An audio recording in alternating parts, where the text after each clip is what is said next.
Hello दोस्तों, आपका स्वागत है परिकल्पना में। आज हम बात करेंगे कौन सी वस्तुएं दान करने से लक्ष्मी माँ रूठ जाती हैं।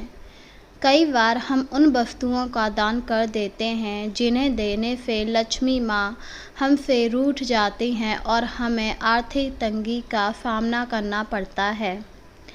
इस बात को मैं आपको एक कहानी के माध्यम से समझाऊंगी। बहुत समय पहले सुकन्या नाम की एक कन्या थी जो बहुत ही दयालु स्वभाव की थी और हमेशा दान पुण्य किया करती थी। वह अपने पति से बहुत प्यार करती और उसके उठने से पहले ही उठ जाती और घर का सारा काम कर लिया करती थी, जिससे उसके परिवार वाले भी काफ़ी खुश थे। सुकन्या अपने दरवाजे पर आए हुए किसी भी ज़रूरतमंद को खाली हाथ नहीं लौटाती थी, चाहे वो कोई भी हो। वह हमेशा उसे कुछ ना कुछ दे दिया करती थी। एक दिन की बात है, सुकन्या शाम के समय अपने घर में काम कर रही थी। तभी वहाँ पर पड़ोस की एक औरत आई और उसने सुकन्या से कहा, अरे तुम्हारे घर पर दूध होगा क्या? हाँ हाँ है, क्यों, क्या हुआ? अरे मेरे घर दूध ख़त्म हो गया है और कुछ रिश्तेदार आ गए हैं, इसीलिए चाहिए है। रुको, मैं अभी दूध लेकर आई। यह कहकर सुकन्या ने उसे दूध दे दिया और इसके बाद वह औरत वहाँ से चली गई। इसी तरह एक दिन एक औरत आई और उसने सुकन्या से झाड़ू मांगी। सुकन्या ने बिना कुछ कहे उस औरत को झाड़ू पकड़ा दी। इस तरह सुकन्या कोई ना कोई चीज़ शाम के समय दे दिया करती थी, जिससे धीरे धीरे सुकन्या के घर के हालात बिगड़ने लगे और उसके पति को काम में काफ़ी ज़्यादा नुकसान हुआ, जिससे सुकन्या का पति काफ़ी ज़्यादा दुखी हुआ। अरे ये क्या हो रहा है? काम तो अच्छा खासा चल रहा था, फिर एकदम काम में गिरावट कैसे हो गई? उसे कुछ समझ में नहीं आ रहा था, क्योंकि वह पूरी मेहनत से काम करता, पर अब उसका फल काफ़ी कम हो गया था, जिससे वह काफ़ी परेशान था। सुकन्या ने जब अपने पति को परेशान देखा तो कहा, क्या हुआ, आप इतने परेशान क्यों हैं?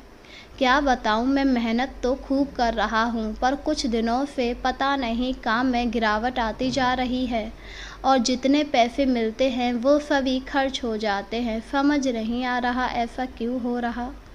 यह सुनकर सुकन्या भी काफ़ी परेशान हुई कि आखिर ऐसा क्या हो गया जो लक्ष्मी माँ उससे रुष्ट हो गई।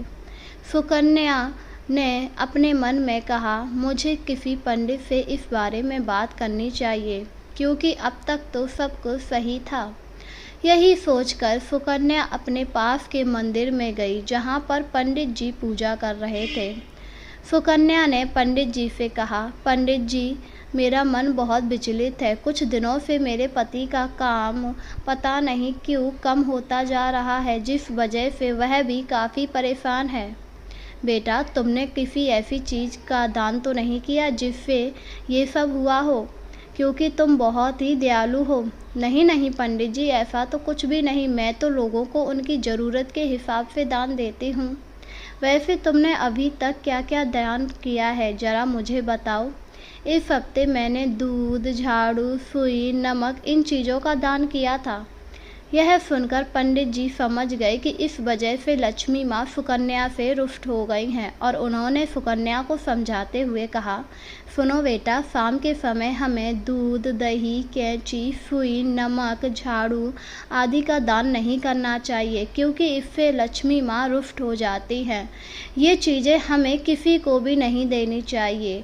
अगर आप ऐसा करते हैं तो इससे लक्ष्मी माँ आपसे रुष्ट होकर चली जाती हैं।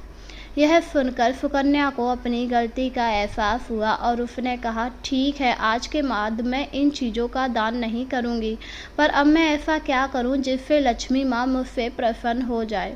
बेटा, तुम हर शुक्रवार को लक्ष्मी माँ की पूजा करो और शुक्रवार को श्रृंगार, चूड़ी आदि चीज़ों का दान करो, जिससे लक्ष्मी माँ तुम पर प्रसन्न होंगी।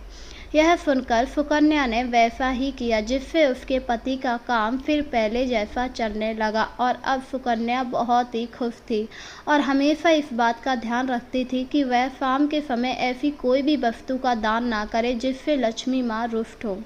तो आपको पता लगा होगा कि अगर आप शाम के समय इन चीज़ों का दान करते हैं तो इससे लक्ष्मी माँ रुष्ट हो जाती हैं। इसलिए आपको कभी भी दान में नुकीली चीज़ नहीं देनी चाहिए, ना ही नमक, दूध, दही आदि का दान करना चाहिए, क्योंकि यह लक्ष्मी माँ से संबंधित होती हैं। अगर आप इन चीज़ों का दान करते हैं तो लक्ष्मी माँ आपसे रुष्ट हो जाती हैं और आपको आर्थिक तंगी का सामना करना पड़ता है। तो उम्मीद है आपको आज की कहानी और मेरी वीडियो पसंद आई होगी। ऐसी ही वीडियो देखने के लिए मेरे चैनल पर बने रहिए। धन्यवाद।